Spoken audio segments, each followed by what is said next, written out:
시청자 여러분 안녕하셨습니까? 주님과 함께 5분 묵상의 시간을 갖겠습니다. 오늘은 욥기 22장 말씀을 묵상합니다. 본문에서 엘리바스는 욥에게 마지막으로 회개를 촉구했지만 욥을 악인으로 견제한 것이기에 그의 반발심만 초래할 뿐이었습니다. 욥과 친구들의 세 번째 공방전이 시작되었는데 엘리바스는 욥의 죄악들을 본 것처럼 조목조목 나열하면서 엘리바스가 또다시 욥에게 대답하기를 너는 목마른 자에게 물도 주지 않았고 줄인 자에게 식물도 주지 않냐했다라는 것입니다. 엘리바스는 하나님이 책망하시며 너를 신문하심이 너의 경외함을 인함인가? 사람이 어찌 하나님께 유익한가? 지혜로운 자도 스스로 유익할 뿐이요 내가 의로운들 전능자에게 무슨 기쁨이 있겠으며 내 행위가 온전한들 그에게 무슨 이익이 있는가?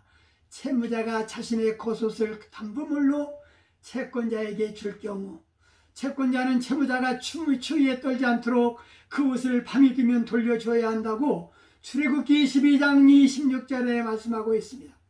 이것을 실행하지 않은 것은 죄로 간주되는데 엘리바스는 욥을 이와 같은 제목으로 정죄하고 있는 것입니다. 이 문제에 대한 욥의 답변은 욥기 31장 19절에 언급되었습니다. 엘리바스는 욥이 가난한 사람과 굶주린 사람과 과부와 고아에게 저지른 공통된 죄로서 권세를 이용하여 그들의 토지를 탈취했다라는 것입니다. 엘리바스는 의문을 동원해서 하나님의 완전성에 비치지 못하는 인간의 낙약성을 지적합니다.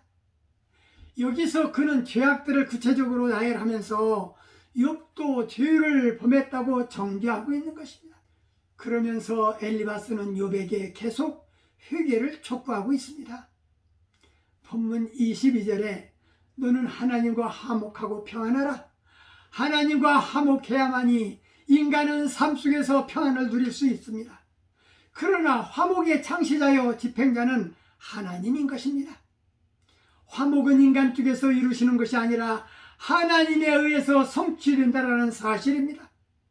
다시 말해서 화목하는 길은 오직 그리스도만을 통해서 가능한 것인데 욥의 세 친구들은 욥에게 하나님을 잘 믿으면 축복을 받는다고 충고하고 있습니다. 그래서 하나님께 회개하라고 다그치는 것입니다. 하지만 그들의 생각은 잘못되었습니다. 욥은 죄 때문이 아니라 하나님의 오묘한 뜻에 의해서 고통을 당하고 있는 중입니다. 그러므로 하나님을 잘 믿으면 복을 받는가라는 질문에 우리는 그렇다라고 말할 수는 없는 것입니다. 하지만 아니다라고 대답할 수도 없습니다. 구약 성경을 보면 아브라함처럼 축복을 받는 경우도 종종 있었기 때문입니다. 결국 우리는 하나님을 잘 믿으면 세상적인 축복을 떠나서 영적인 차원에서 마침내 축복을 받는다고 대답할 수 있을 것입니다. 계속해서 친구들은 욥을 공격하고 있습니다. 내가 과부를 공수로 돌아가게 하고 고아의 팔을 꺾는구나. 이러므로 울무들이 너를 둘러있고 두려움이 호련히 너를 침범하여 어둠이 너를 보지 못하게 하고 창수가 너를 덮는 것이라고 합니다. 하나님이 높은 하늘에 계시지 아니하냐?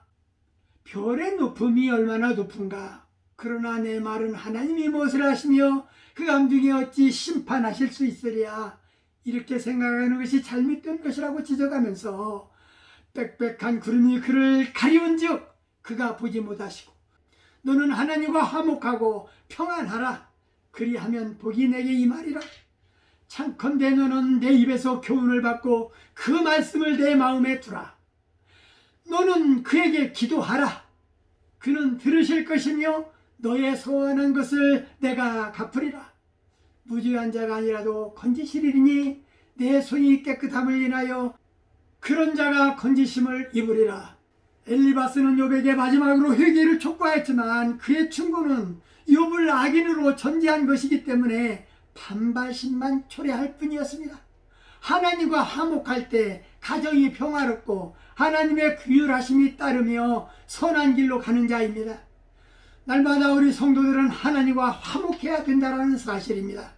은혜와 축복이 그곳에 있다는 사실을 전하 시청자 여러분들은 잊지 않도록 해야 할 것입니다. 오늘 말씀 여기까지입니다. 시청해 주셔서 대단히 감사합니다. 내일 다시 뵙겠습니다. 안녕히 계십시오.